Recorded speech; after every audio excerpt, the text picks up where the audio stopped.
So if you're wondering what a brand book is, it's a document that defines how a brand looks, feels, and communicates, and how its assets should be used across different platforms. Traditionally, a brand book included a brand's vision, mission, and strategy, along with its visual identity. Whereas brand guidelines are more focused on the rules of the visual system, such as logo usage, colors, typography, and layouts.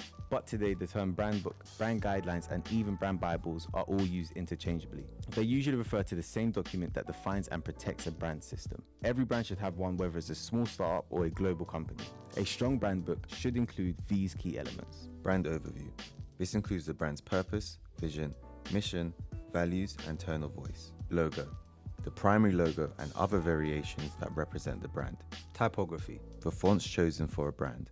Colors. The brand's color palette, which may include primary, secondary, and tertiary colors. Imagery and graphics. This can include images, icons, and patterns that support the brand's overall look and feel. Application. Examples of how the logo is used in the real world. Creating a brand book can take hours and even days, but with Akrivi Guideit, you can generate one in seconds inside Adobe Illustrator.